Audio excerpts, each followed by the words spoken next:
Hi everyone, my name is Kaizen and today I'm going to be walking through 1994 step 2 question 4.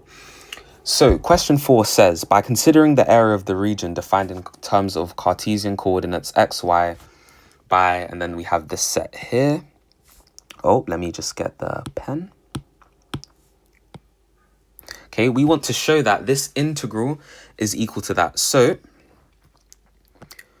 all this set is defining is just the unit circle, but the bottom half isn't there.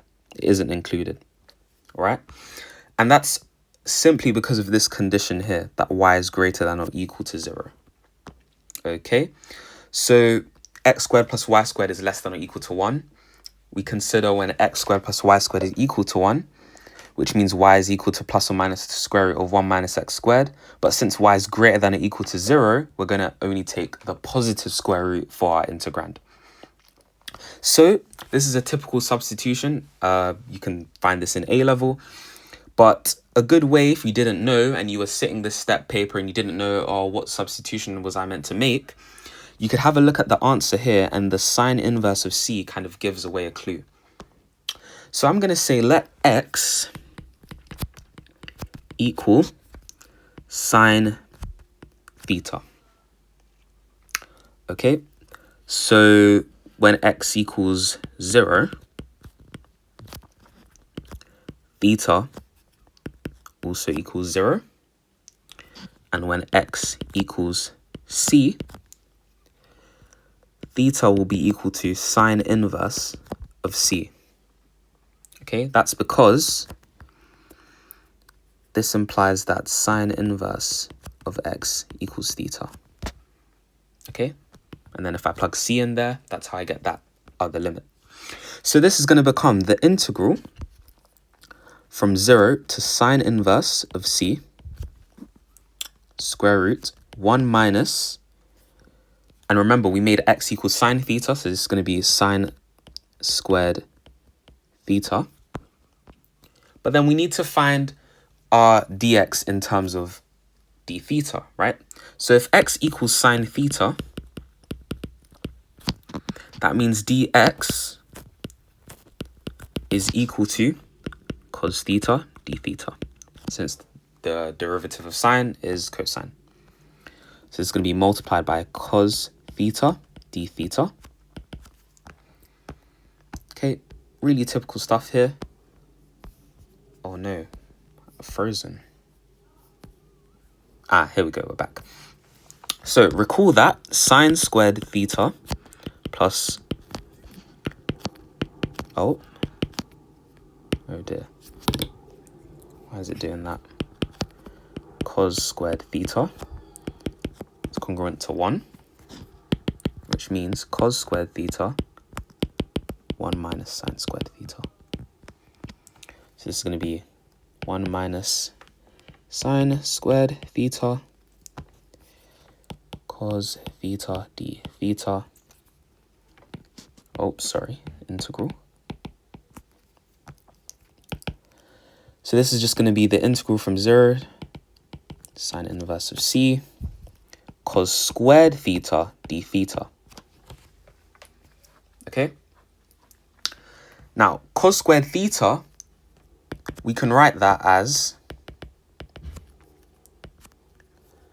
cos 2 theta plus 1 over 2 d theta. If we use our double angle formula or compound angle formula, you can derive that. So this is going to be equal to, when we evaluate this, a half sine 2 theta over 2 plus theta from 0 to sine inverse of c. Simply because if you take out the half and then find the integral of cos 2 theta, that's going to be sine 2 theta over 2. And you can differentiate that and check, right? And then the integral of 1 is just theta. Okay, so when we sub in the zeros, we don't really care about the zeros. All of that's going to become 0 because we know sine of 2 times 0 is sine 0 and sine 0 is 0. So we only care about this sine inverse of c. So we're going to have sine 2 times, now I'm going to start using brackets here and you'll see why especially. inverse of c over 2 plus sine inverse of c.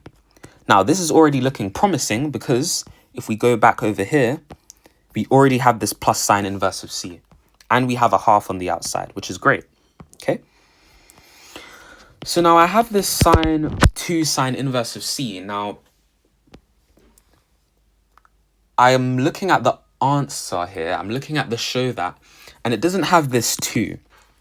But I can use double angle formulae for sine. So we call that sine 2 theta is congruent to, I should say, 2 sine theta cos theta. But now theta here is just sine inverse of c. Okay, so that's going to be 2 sine inverse of c cos sine inverse of c over 2. Those 2's are going to cancel out. Now, sine of sine inverse of c, well, that's just c, right? By definition. And then cos sine inverse of c, that's going to be interesting. Let's investigate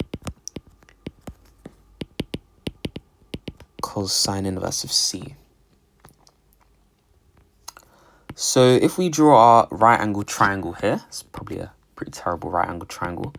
Sine inverse of c, well, we'd need the hypotenuse to be 1, the opposite side to be c, that way that sine theta is equal to c, which means that the angle theta would be sine inverse c.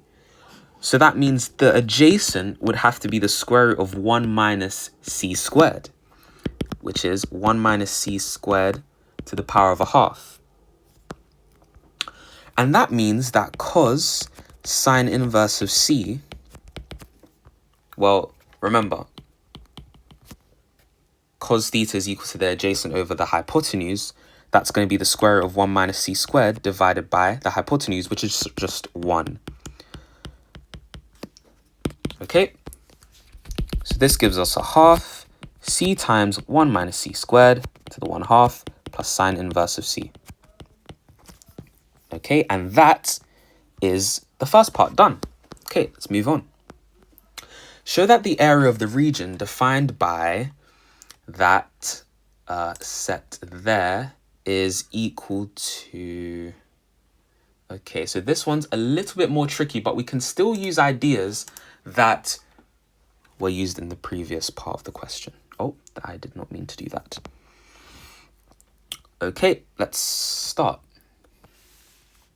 So we have x squared over a squared plus y squared over b squared equals 1. Now this actually forms an ellipse, right? Now an ellipse is a special shape. It's kind of like a circle that's been stretched almost. You can have a look in your own time about the equation of an ellipse and how this a and that b changes what the ellipse looks like. That's something I encourage you to do. And it's definitely going to help in the last parts of this question. So if you haven't met that yet, pause the video, go and have a look at what the equation of an ellipse is like so that you can have a better understanding of how to solve the question. We're going to rearrange this for y, and then we're going to solve the integral. So if we rearrange this for y, we're going to have y squared is equal to b squared times 1 minus x squared over a squared, which implies that y is equal to plus or minus b times 1 minus x squared over a squared to the power of 1/2, which I'm going to write as plus or minus b 1 minus x over a squared to the 1/2. Okay. Now look back at this. Again, we have this condition that y is greater than or equal to 0. So we're going to take the positive square root. We're going to say y is equal to b 1 minus x over a squared to the power 1/2. And we're just going to integrate this as normal, right? We're going to integrate this from 0 to c like the question asked. So I'm going to call this integral I. this integral is going to be the integral from 0 to c of this region here. Okay. Squared. Oh, the pen's acting up again. Oh, we're frozen. Oh dear. We're back. Squared 1/2. Okay, now this b is just a constant, so I can take that out of the integrand. 1 minus x over a squared 1/2. Now, again, this is very, very, very similar to the integral that we did in the first part, right? And in a lot of step questions, the first part, you know, part n definitely helps you with part n plus 1, and then that helps you with part n plus 2, and so on and so forth, right? So you really want to use what you've already... You don't want to do more work than you have to, okay? So we're going to make the exact same substitution, but this time it's going to be x over a. And another way to that you can see this is if we look back, again, we have this sine inverse c over a in our answer for the show that. So I'm going to make the substitution. Sine theta equals x over a. That means when x equals 0, theta equals 0. And when x equals c, theta is equal to sine inverse c over a. Okay, and we're just going to solve this as normal, right? So, sine inverse c over a, right? And this is going to be 1 minus. Now, we said sine theta equals x over a, so sine squared theta, right, is going to be that x over a squared, right? And that's being square rooted. Obviously, we need to multiply that by cos theta d theta. Because again,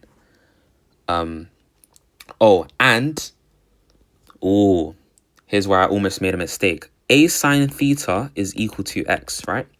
If we take the derivative of both sides, we're going to have a cos theta d theta equals dx. So I actually need to put an a on the outside, which we can also see in the answer. There's an ab.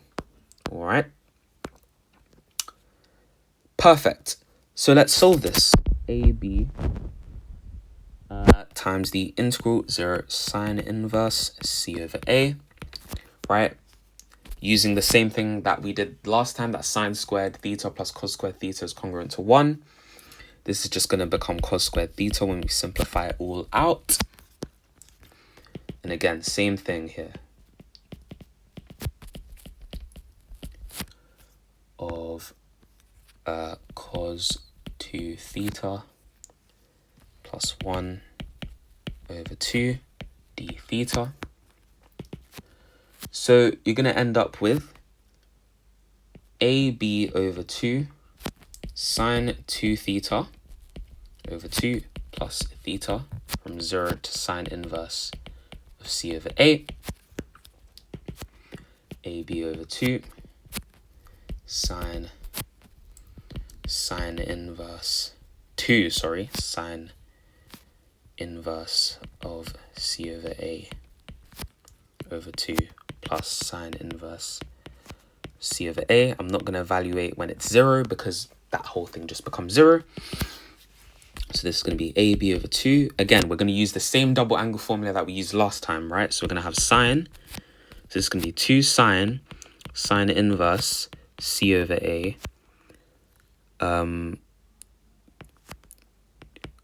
cos sine inverse c over a, right? It's a bit messy, but that's okay. That happens in step questions. Sine inverse c over a. Perfect. I'm noticing my handwriting slipping, so I'm going to try and better that. Those twos are going to cancel out. Again, sine of sine inverse of c over a is simply just c over a. So we're going to have c over a multiplied by cos of sine inverse of c over a plus sine inverse of c over a. Let's write our right-angled triangle, or draw our right-angled triangle rather. So if this angle is sine inverse c over a, that means the hypotenuse would have to be a and the opposite side would have to be c, which means that this side here is square root a squared minus c squared, which equals a squared minus c squared to the power of 1/2. Now, That's almost similar to what we have in the show that, but I'm going to find a way to make it exactly what the show that wants. So I'm going to rewrite this as a squared times 1 minus c squared over a squared to the power of 1/2. Okay?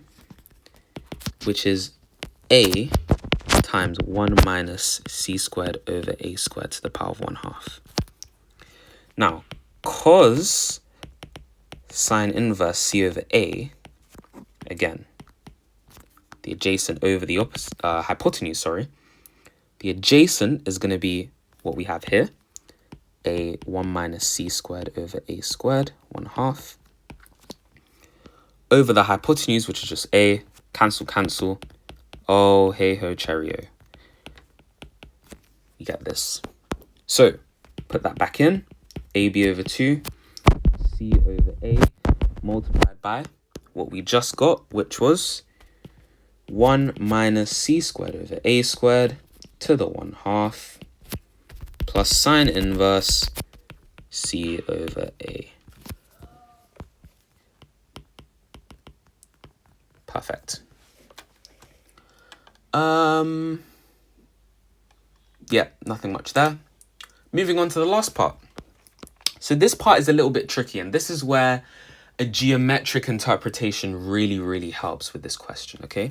So I'm going to draw out the ellipse and the region that it kind of looks like.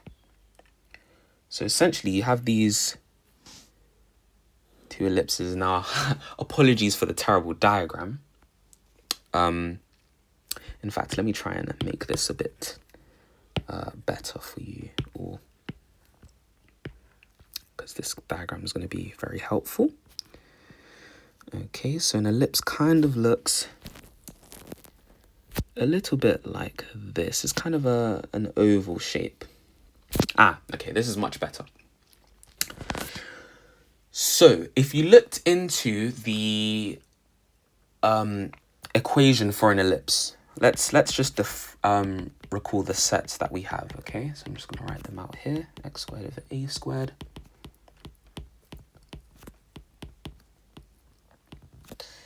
And f and x and y such that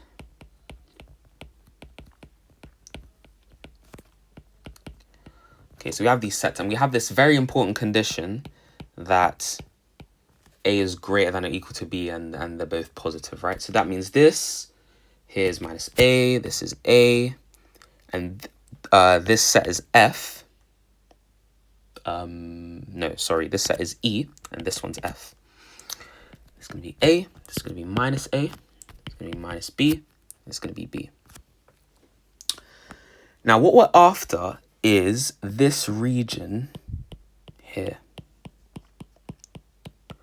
So what might be very useful is to find these points of intersection. That definitely is going to be very useful, right? Because if we can find those points of intersection, we can take advantage of some symmetry. We can kind of think about the geometry of the problem, and we can kind of use that to help us find that area and show that area, right? So let's do exactly that. So we're going to consider y squared equals b squared 1 minus x squared over a squared, and y squared equals a squared lots of 1 minus x squared over b squared. Now that just comes from rearranging the equation of the ellipses for E and F, right? And you can kind of look back at the earlier parts to how we got to this result. Now, the points of intersection can be found when we set 1 equal to 2. So let's do exactly that. We're going to say that b squared minus x squared over a squared equals a squared 1 minus x squared over b squared. Now, the algebra here is going to be fairly challenging somewhat, but nothing too difficult, okay? Let's just expand this out. So b squared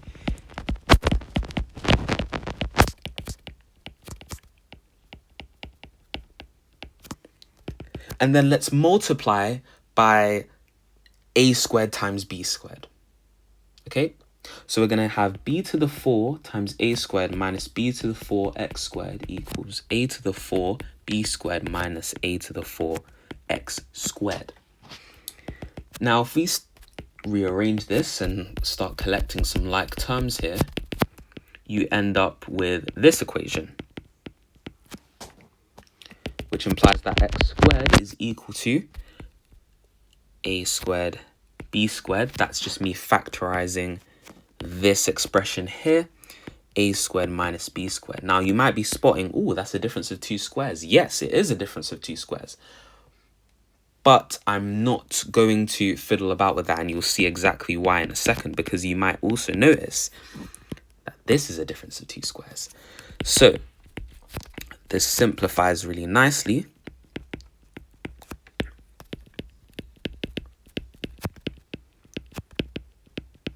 Cancel, cancel. So we have x squared equals this expression here, which means that x is equal to plus or minus ab over the square root of a squared plus b squared.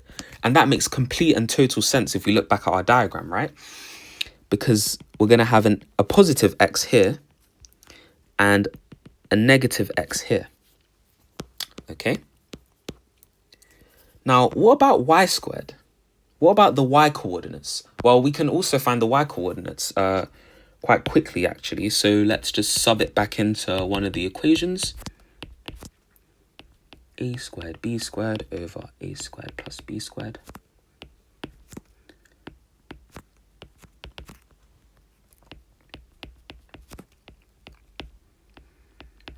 That's simply because this b squared, that b squared goes.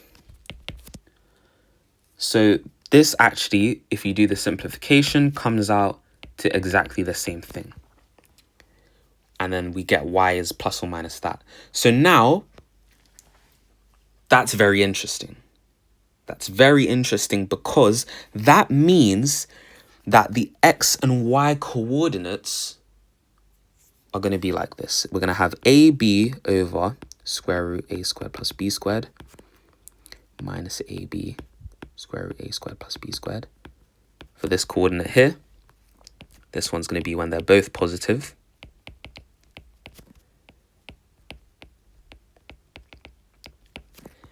This one's going to be when the x is negative and the y is positive. Apologies. And here the x is negative and the y is negative. What do you notice about these points? Well, they form a square, but also they lie on the line y equals x and the line y equals minus x. There's some symmetry going on here. So what's the strategy? What can we do? How can we take advantage of this symmetry to find that area? Well, if we just focus on one part of the ellipse, kind of looks like this. And then you kind of got this sort of shape going on here, right?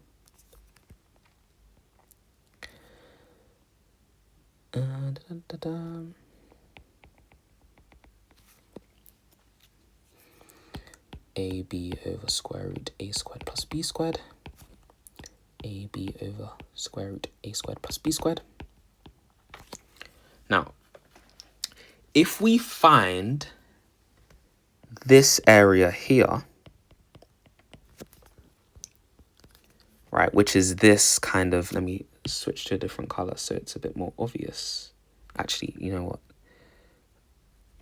This sector here, right? If we found the area of this sector here and we multiplied it by 8, because of the symmetry, right, that's going to be the area of that entire region that we're after. Because this sector here, reflected in the line of y equals x, is just this sector here, which is the exact same. But there's a little bit of a problem because of this triangle in the way. So what we can say is, if we find the integral from 0 to ab over square root a squared plus b squared,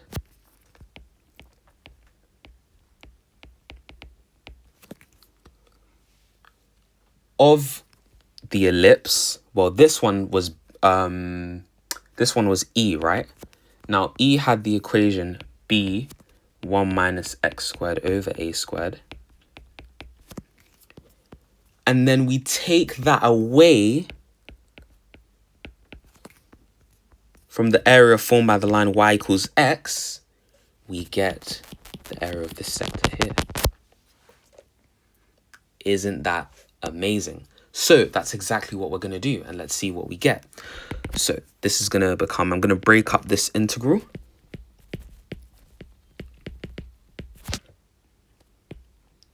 Let me just, 1 minus x squared over a squared.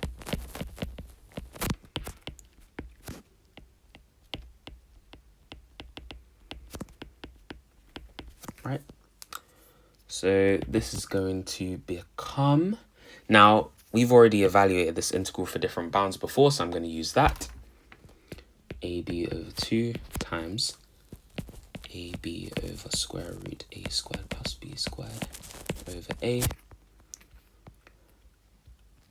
multiplied by 1 minus a squared b squared over a squared plus b squared over b squared 1/2 plus sine inverse ab over square root a squared plus b squared over a, close bracket, minus half x squared evaluated here.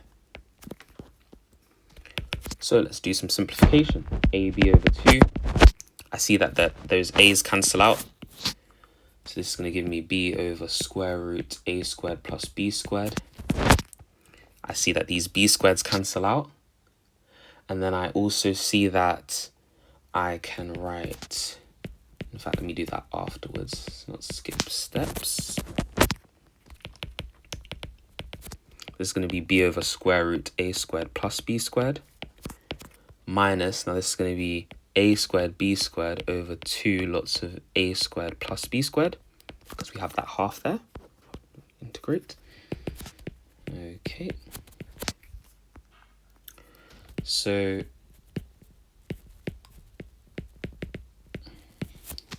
this expression here, if we say 1 can be written as a squared plus b squared over a squared plus b squared.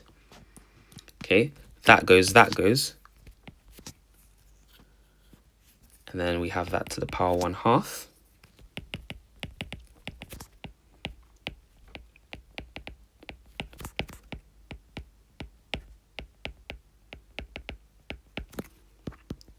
Keep doing simplifications. b over square root a squared plus b squared multiplied by, now this is to a half, that's just going to be a over square root a squared plus b squared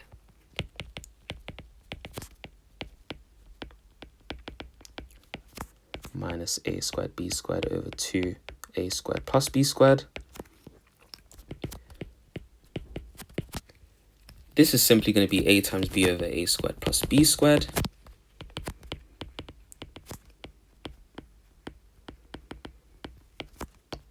Now hopefully you can see there's going to be some lovely cancellation here, because this becomes a squared b squared over 2 a squared plus b squared plus ab over 2 sine inverse b over the square root of a squared plus b squared minus a squared b squared over 2 a squared plus b squared. Those cancel, so we're left with ab over 2 sine inverse b over square root a squared plus b squared. Now, let's go back. Let's stop. We've almost got the answer, but remember, we only found the area of this sector here. Looking back, how many of those sectors make up the region that we're actually interested? Well, there's 8 of them. There's 2 in each quadrant. So there's one here, one here, one here, one here, another here, another here, another here, and another here. Therefore, the area defining E intersecting with F is 8 times AB over 2 sine inverse B over square root A squared plus B squared, which is simply 4AB sine inverse B over square root A squared plus B squared. Right, a lovely, lovely question involving ellipses, some nice integration, and some substitution. I hope you guys enjoyed this video. See you in the next one.